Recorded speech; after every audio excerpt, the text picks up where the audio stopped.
1857 का पहला स्वतंत्रता संग्राम बहादुर शाह जफर के नेतृत्व में हिंदू और मुसलमानों का संयुक्त आंदोलन था। मौलवी अब्दुल लतीफ 1862 गरीब किसानों के पक्ष में ब्रिटिश बिल के खिलाफ वोट करने वाले अकेले व्यक्ति थे। बदरुद्दीन तैयब जी 1885 में भारतीय राष्ट्रीय कांग्रेस के अध्यक्ष हिंदू मुस्लिम एकता सुनिश्चित करने में अहम भूमिका निभा रहे थे। खान अब्दुल गफ्फार खान खुदाई खिदमतगार आंदोलन के संस्थापक थे और हिंदू मुस्लिम एकता का संदेश फैला रहे थे। मौलाना अबुल कलाम आज़ाद आज़ादी के लिए कई बार जेल तक चले गए। अशफाक उल्लाह खान हिंदुस्तान रिपब्लिकन एसोसिएशन के सदस्य रहे, स्वतंत्रता के लिए शहीदी की कुर्बानी भी दी। जैन उल आबिदीन लियास आबिद हसन नेताजी सुभाष चंद्र बोस के सहयोगी थे। भारतीय राष्ट्रीय सेना में कार्य और जय हिंद का प्रचार कर रहे थे। सैकड़ों और हजारों अन्य भारतीय मुसलमानों ने ब्रिटिश साम्राज्य के खिलाफ सड़कों पर लड़ाई लड़ी और भारत को अपना घर माना। लेकिन आज हिंदुत्व और उसके सहयोगी ताकतें सत्ता में विराजमान हैं और भारतीय संविधान और उसकी प्रस्तावना को उलटने पर आमादा हैं। उनका प्रमुख काम धर्मनिरपेक्षता को कमजोर करना है और ऐसा करने के लिए उन्होंने भारतीय मुसलमानों के योगदान को कम करके आंकना चुना है। अब तो बहनों और भाइयों, उत्तर प्रदेश में कोई सड़क पे नमाज भी नहीं पढ़ता। अब वहां मस्जिदों के भी माइक उतर गए। इस्लाम खत्म करने की जिम्मेदारी तो तुम मुझ पर छोड़ दो।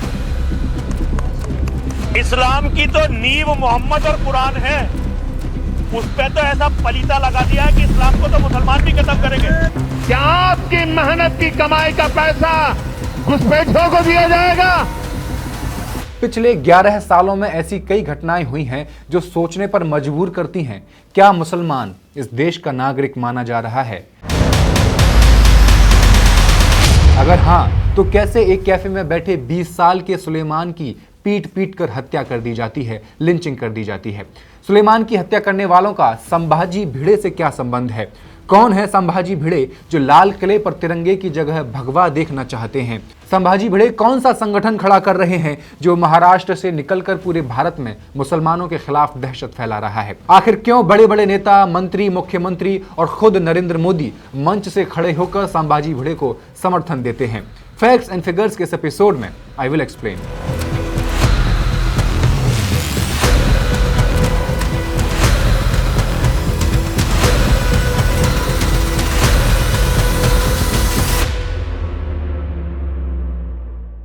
नमस्कार, मैं हेमंत और आप मॉलिटिक्स देख रहे हैं।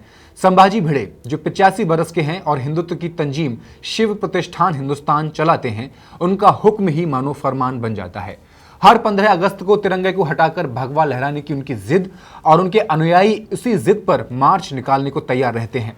जब भिड़े ने कहा कि मराठा बादशाह संभाजी को मुगलों ने पकड़ा था और उस दौर को प्रायश्चित के तौर पर याद करना चाहिए, तो सोजवाल तेली तपते मार्च के सूरज में नंगे पांव निकल पड़ते हैं। वही सोजवाल तेली जो सुलेमान की लिंचिंग में नामजद हैं। भिड़े छावा फिल्म की तारीफ करते हैं, वही फिल्म सोजवाल गांव में खुले मैदान पर दिखवा देते हैं। इसी काम में उनके 3 दोस्त होते हैं, कृष्णा तेली, ऋषिकेश तेली और आदित्य देवरे। स्थानीय लोग कहते हैं कि देवरे ही इस पूरे इलाके में इन युवाओं का असली अगवा था। सोशल मीडिया पर भी चारों की पहचान साफ थी, शिव प्रतिष्ठान हिंदुस्तान से नजदीकी और भिड़े के लिए वफादारी। भिड़े के बयानों को धार्मिक आदेश की तरह माना जाता है, चाहे झंडे का रंग बदलने की मांग हो या संभाजी के लिए नंगे पांव तपती धूप में चलना हो, हर आदेश को अनुष्ठान बनाया जाता है। 11 अगस्त की शाम थी। जलगांव की एक कॉफी शॉप से शुरू हुआ वाकया पूरे महाराष्ट्र को हिला गया। एक मासूम मुलाकात कैसे कत्ल में बदल गई, कैसे एक 20 साल के सुलेमान को भीड़ ने पीट पीट कर मार डाला। सवाल यही है कि भीड़ का यह जहर कौन बो रहा है और किसके इशारे पर यह फैल रहा है? साल 2023 में भिड़े ने अपने अनुयायियों से खुलेआम कहा था, जो मुसलमान लड़के हिंदू लड़कियों से मोहब्बत करें उन्हें काट डालो। क्या सुलेमान की मौत पिछले महीने उसी वफादारी का इम्तिहान थी? 11 अगस्त की रात सुलेमान एक हिंदू लड़की के साथ कैफे में बैठा था। खबर फैली और गुस्से में भरी भीड़ ने उसे घसीट कर बाहर निकाला, पीटा, अगवा किया। रास्ते में अलग अलग जगहों पर अलग अलग तरीके से मारते पीटते ले गए और फिर उसके गांव बेटवाड़ खुर्द पहुंचे, जहां उसके घर वालों को भी पीटा गया, मारा गया। एफआईआर में उसके वालिद रहीम ने चारों दोस्तों सोजवाल तेली, कृष्णा तेली, ऋषिकेश तेली और आदित्य देवरे के नाम दर्ज कराए हैं। इलाकाई लोग बताते हैं कि बाकी हमलावर भी भिड़े की तंजीम शिव प्रतिष्ठान हिंदुस्तान से जुड़े हुए थे। इस वक्त सारे आरोपी न्यायिक हिरासत में हैं और पुलिस की स्पेशल इन्वेस्टिगेशन टीम जांच कर रही है, लेकिन जांच कहां तक पहुंचेगी ये देखने वाली बात होगी। इस कत्ल ने भिड़े और उनकी तंजीम को सीधा कटघरे में लाकर खड़ा तो किया है, लेकिन एक पहचान भी दी है हिंदुत्ववादी होने की। जो कभी पश्चिमी महाराष्ट्र से बाहर नामालूम थे, वो अब सोशल मीडिया के सहारे नफरत का नया फैलाव कर रहे हैं। सुलेमान की हत्या इस बात का सबूत है कि भीड़ तंत्र को सियासी और वैचारिक ताकतें खाद पानी दे रही हैं, क्योंकि खुद मोदी एक मंच से खड़े होकर कुछ साल पहले संभाजी भिड़े को अपना आदर्श बताते हैं। बरसों तक भिड़े महज एक सनकी हिंदुत्व चेहरा माने जाते थे। उन्हें ज्यादा लोग जानते नहीं थे। उनका असली नाम था मनोहर, पर मराठा बादशाह संभाजी की याद में उन्होंने खुद को संभाजी भिड़े कहना शुरू किया। 1984 में सांगली में शिव प्रतिष्ठान की नींव रख दी। इस प्रतिष्ठान का घोषित मकसद था शिवाजी के किलों और उनकी विरासत को बचाना और युवाओं को इकट्ठा करना। लेकिन हकीकत यह है कि संगठन ने लोगों को इतना नहीं जोड़ा जितना भिड़े की शख्सियत ने लोगों को आकर्षित किया। धीरे धीरे भिड़े के बयान मीडिया का ध्यान खींचने लगे, जैसे उनकी ये जिद कि रायगढ़ किले पर शिवाजी के लिए सोने का सिंहासन बनाया जाए। सवाल यह है कि आखिर किसके सहारे भिड़े ने इतनी ऊंचाई छू ली है। कहानी शुरू होती है 2014 से, जब प्रधानमंत्री पद के उम्मीदवार श्री नरेंद्र दामोदर दास मोदी खुद रायगढ़ जाते हैं और भिड़े से मुलाकात करते हैं। मोदी जी मंच से खड़े होकर कहते हैं, मैं इन्हें बरसों से जानता हूं, हमारे लिए परम आदरणीय हैं। सार्वजनिक सेवा के आदर्श के तौर पर हमें भिड़े गुरुजी का नाम ही दिया जाता था। मोदी के इस बयान ने भिड़े की तकदीर बदल दी। उनके अनुयायियों के लिए यह मानो सरकारी मोहर थी, एक प्रमाण था कि उनका गुरुजी सचमुच बड़े दर्जे का है। इसके बाद ही उनका प्रतिष्ठान पश्चिम महाराष्ट्र से निकलकर पूरे प्रदेश में फूलने फलने लगा। लेकिन भिड़े की असली पहचान सिर्फ मोदी की तारीफ से नहीं बनी है। उनके भाषण भीड़ खींचते हैं, सीधे सपाट गालियों से लबालब। 2018 में मराठी टीवी पर भिड़े ने दावा किया कि डॉक्टर बाबा साहेब अम्बेडकर ने मनु की तारीफ की थी, दुनिया का पहला कानून देने वाला कहा था, और जापान ने भी मनुस्मृति को माना था। इतने बड़े दावे किए गए, लेकिन कोई सबूत उन्होंने पेश नहीं किया, जबकि सच एकदम अलग था। 1916 में अंबेडकर ने अपने लेख में लिखा, मनुस्मृति ने जातिवाद को धार्मिक रूप दे दिया है और ये उन लोगों के लिए अत्याचार का आधार बन गया है जिन्हें जन्मजात नीचा माना गया है। फिर 2023 में भिड़े ने हद पार करते हुए कहा कि महात्मा गांधी असल में अपनी मां और एक मुसलमान जमींदार के नाजायज रिश्ते से पैदा हुए थे। मोदी की खुलेआम तारीफ ने उन्हें नेशनल लेवल पर वैलिडेशन दिया और फिर उनके जहरीले भाषणों और बेतुके दावों ने उन्हें लगातार सुर्खियों में बनाए रखा। ये आस्था, सत्ता से नजदीकियां और नफरत भरे बयान का एक मिक्सचर था, जिससे शिव प्रतिष्ठान हिंदुस्तान महाराष्ट्र से बाहर भी चर्चा में आने लगा। जिन बातों पर आम लोग गिरफ्तार हो जाते हैं, उन्हीं बातों पर भिड़े के लिए सब कुछ जैसे हवा में उड़ जाता था।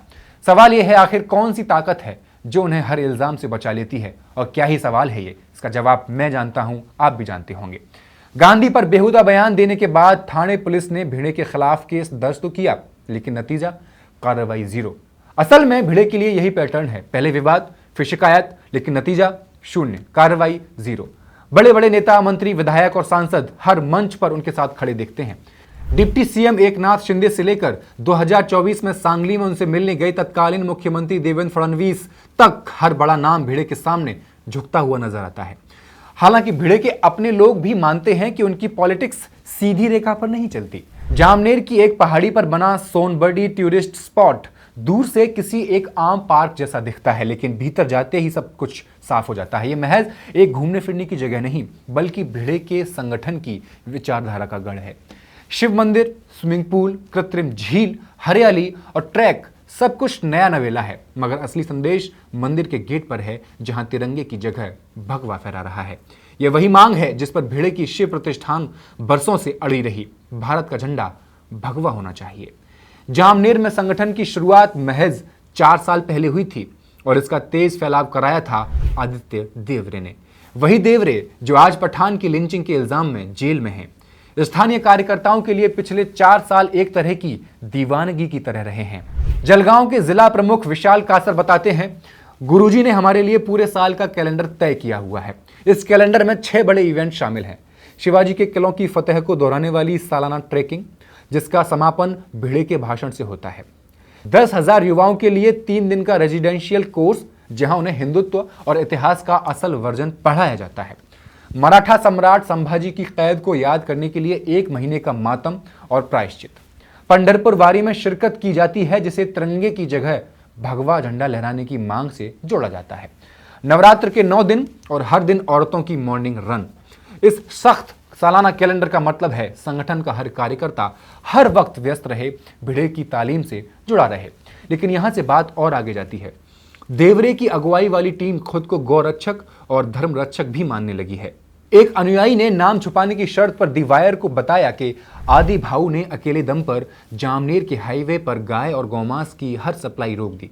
इतने सख्त थे कि भैंसों को भी ट्रांसपोर्ट करने नहीं देते थे। जाहिर है यह फख्र की बात बनाकर कहा गया, जबकि महाराष्ट्र में भैंस और भैंस के मांस का ट्रांसपोर्ट और कत्ल कानूनन जायज है। सोनबर्डी जैसे टूरिस्ट स्पॉट्स दरअसल संगठन के वैचारिक गढ़ में बदल दिए गए हैं। यहाँ भगवा झंडा सिर्फ धार्मिक प्रतीक नहीं, बल्कि संवैधानिक तिरंगे को चुनौती देने का प्रतीक है। भिड़े का तय किया गया सालाना कैलेंडर युवाओं को लगातार व्यस्त रखकर संगठन से जोड़े रखने की रणनीति है। ये क्लासिकल ग्राउंड लेवल मोबिलाइजेशन है। साथ ही देवरे और उनकी टीम का गौरक्षा अभियान दरअसल सामाजिक और धार्मिक नफरत को कानून की परवाह किए बिना लागू करने का एक हथियार है। जमनर यूनिट की सक्रियता सिर्फ गौ रक्षा तक सीमित नहीं रही, उन्होंने हिंदू मुस्लिम रिश्तों को रोकने को भी अपना धर्म रक्षा माना हुआ है। संगठन के कार्यकर्ताओं का दावा है कि अब तक उन्होंने 100 से ज्यादा ऐसे लव जिहाद मामलों को रोका है।